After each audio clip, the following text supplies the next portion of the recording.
lectura propia si quiere. Esto sucederá cuando el lector se convierta en escribidor de sus propias reflexiones. De alguna manera, lo que yo voy a tratar de hacer, siguiendo otra sugerencia del libro, es convertirme un poquitito en escribidor de sus propias reflexiones. Y la primera pista de lectura que me resultó muy sugerente es un énfasis fuerte en la entrevista que se le hace a José Ángel Pescador sobre la filosofía educativa como centro del pensamiento educacional de Pablo Latapí. Y ahí aparecen, ¿no es cierto?, en esa misma descripción que José Ángel Pescador hace de la obra de Latapí, este sentido de la justicia y la igualdad como el corazón de la obra que vamos a seguir. ¿Por qué es importante la filosofía educativa? Yo creo que a través de estas glosas y de otras obras de Pablo hay muchas sugerencias que nos responden, muchas afirmaciones que nos responden a esta pregunta. Pero vamos a retomar algunas. Por una parte, él afirma que la política educativa debe ser un necesario ejercicio de filosofía. Su fundamento debe ser la indagación sobre el ser humano presente y futuro, de allí su especial dignidad. De alguna manera, esta idea de un horizonte normativo, ético-político que guíe la política educativa es algo que él tiene muy presente. Un texto que a mí me llamó mucho la atención fue esta idea del Ministerio de Educación como un ministerio de la filosofía o del pensamiento, porque precisamente el Estado transformado en Secretaría de Educación deja ser un mero ejecutor y pasa a ser un proyector de humanidad, un proyector de futuro. Otras reflexiones que Pablo hace en diferentes lados tienen que ver con el pasado reciente de la educación. Yo creo que ahí hay una serie de glosas que tienen que ver con la calidad, la centralidad que se le da hoy día a esta sociedad del conocimiento, etcétera, que creo que son otra sugestión que nos obliga a meternos en filosofía educacional. Yo puse ahí calidad, conocimiento, medición, competencia. Básicamente creo que estamos metidos en una orientación de la educación que va reduciendo, decimos calidad, traducimos calidad como conocimiento, reducimos de nuevo el conocimiento a lo que se puede medir y finalmente ponemos a las escuelas a competir para dar ese poquito de conocimiento que es mucho menos que lo que necesitamos. Otro tema importante para tener filosofía es contrarrestar la hegemonía creciente del mercado. Finalmente yo quisiera como señalar, y ahí nos vamos a tener en otro pensamiento de Pablo, el hecho de que hemos ido cayendo, yo diría que desde los años 50 para adelante, o sea, del momento que el desarrollismo pasa a ser como la filosofía central de América Latina, en una mirada tremendamente instrumental de la educación. O sea, la educación es para otra cosa que no es ella misma, ¿no es cierto? La educación no es para formar a las personas, la educación es para ganar el mercado, la educación es capital humano, pero no capital humano en el sentido de formar mejores personas, sino que capital humano en términos de formar mejores trabajadores. Yo creo que eso, ¿no es cierto?, es de nuevo un tema que directa y indirectamente Pablo trata en la glosa esta sobre el desarrollo y su espejismo. Tratando de tomar esta sugerencia de una filosofía educativa, yo hice este cuadro, por si alguno lo quiere retomar después, tratando de decir, bueno, una filosofía educativa, ¿qué es lo que es? Es por de pronto una elaboración filosófica, intelectual, reflexiva del concepto de educación. Es, y en eso Pablo insiste mucho, una determinación de los fines de la educación. Estas dos cosas implican una visión del ser humano, una visión de la sociedad, una concepción del conocimiento y de la verdad y una visión de la relación entre el Estado y los seres humanos. Yo puse en cursiva a los lados un conjunto de glosas que de una u otra manera son los lugares donde Pablo desarrolla con mayor fuerza cada una de estas ideas. Y subrayé 4 que me parecieron como particularmente sugerentes al tema. Una que es directamente sobre el tema que vamos a hablar ahora, justicia, otra sobre valores, otra sobre política educativa y otra sobre aprender a aprender. Pero vamos al centro, ¿educar para qué? En la glosa Educar para qué, Pablo dice dos cosas. Por una parte señala que los fines de la educación son la pregunta fundamental de toda filosofía educativa. Y por otro lado da tres miradas a esos fines de la educación que son todas tremendamente sugerentes. Una tiene que ver con nosotros y nosotras como especie. Estos humanos, esta caravana de humanos que vamos pasando a través del mundo y que de generación en generación vamos traspasándole a la generación que viene una cultura, unos valores. Pero no solamente las traspasamos, sino que al traspasarla la recreamos, la enriquecemos.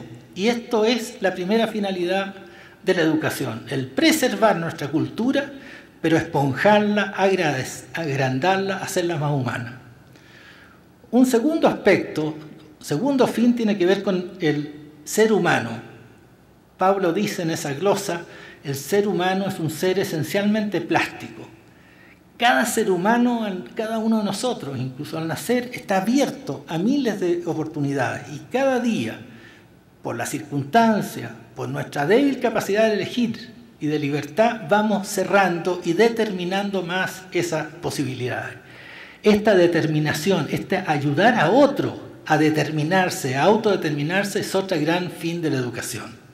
Finalmente, la tercera es casi la única de la que hablamos, y tiene que ver con este rol del Estado de generar sociedad, de generar una comunidad política, que es también muy importante. Vamos a tomar algunas cosas así sobre visión del ser humano y visión del conocimiento para pasar después al tema de la justicia. Visión del ser humano. Virtudes humanas que considero indispensables, como la aceptación de la propia vulnerabilidad y la compasión con los pobres. Esta idea de compasión con los pobres, sobre la cual voy a volver en varios textos, es tal vez, si me preguntan a mí de lo que leí del libro, lo que más me conmovió. Y me conmovió porque yo entendí ahí, en esa mirada, una síntesis de muchas cosas. Una síntesis de la idea de que ser persona es ser con otros. Y ser persona es ser con otros, sobre todo los que necesitan de mí. Encontré ahí la raíz evangélica del pensamiento de Pablo. O sea, en el fondo, esa mirada, esta virtud, que es compasión con los pobres, es la virtud central, digamos, de el Dios que nos muestra Jesucristo, como lo vamos a ver en otra cita. Lo otro de la perfección no es humana, me lo salto, porque tiene mucho que ver con algunos de los textos ya leídos. O sea, esta idea de que somos inacabados, que somos contingentes, que la perfección plena no existe nunca. Respecto al conocimiento y la verdad, 3 o 4 cosas que creo que son muy importantes para plantearse los grandes problemas de la educación hoy día. En primer lugar, humildad. De modo creciente me fue intrigando lo poco que sabemos sobre lo esencial en todo, y especialmente lo poco que sabemos sobre el conocimiento mismo y lo que significa conocer. En otras palabras, nosotros, educadores, que en nuestra materia de trabajo del conocimiento, tenemos que reconocer que sobre eso, que es las materias de lo que trabajamos, sabemos muy poco. Suelo pensar que nos aflige una asimetría existencial. Tenemos la capacidad para plantearnos preguntas, pero no tenemos la capacidad de responderlas. Para mí, en cambio, los otros son los que consideran el misterio como un momento, digamos, del camino. Ya vendrá el no misterio. La ciencia ya será capaz de develar toda la verdad. Frente a esa postura, él dice, para mí, en cambio, el misterio es esencial al ser humano y no podemos educarnos a nosotros mismos ni educar a otros si no lo aceptamos como una categoría epistemológica rigurosa. Por último, concepción del conocimiento y la verdad, esta idea del asombro. La mirada es mala a la ciencia que destruye el asombro. esa actitud presente en los grandes científicos que suelen ser modestos, alejados de la autosuficiencia, habituados a dudar, a admirar, callar y contemplar. Vamos ahora acercándonos al tema que nos ocupa, centralidad de la justicia. Característico en mi concepción de la investigación educativa y de mis trabajos a lo largo de mi vida profesional ha sido un compromiso con la justicia. La investigación educativa, nos dice en otro texto, es influir en la política educativa y eso en la dirección, ¿no es cierto?, de hacerla más justa, más equitativa. Cuando explica la importancia que tuvo en su vida la educación de adultos, nos dice, esta preferencia provino como consecuencia natural de la prioridad que daba a la relación entre educación y justicia. Había que desarrollar lo que llamé la segunda mitad del sistema educativo y ofrecer oportunidades más equitativas a los miles de jóvenes y adultos que no las habían tenido. Centralidad de la justicia. Quien busca el significado de ser hombre o mujer en plenitud en una sociedad profundamente desigual como la nuestra, en la que unos viven y otros sobreviven, en la que la vida de unos depende de la muerte de otros, tiene necesariamente que ser interpelado por la pobreza que le rodea. Gradualmente serán los pobres del país el locus interpretativo desde el cual observé y juzgué los hechos. Vamos a entrar ahora a una consideración un poco más alejada de Pablo, pero creo que muy central en su pensamiento sobre educación, igualdad y democracia.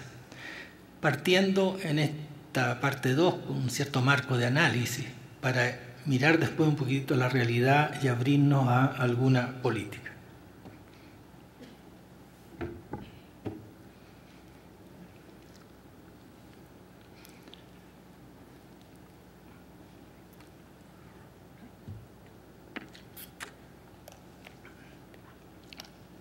No sé si alguien alcanza a leer, pero la frasecita que está ahí en el recuadro es algo que está tomado de Pablo Latapí, pero que está muy en el centro de lo que creo que tenemos que hacer los educadores con respecto a este tema de la justicia.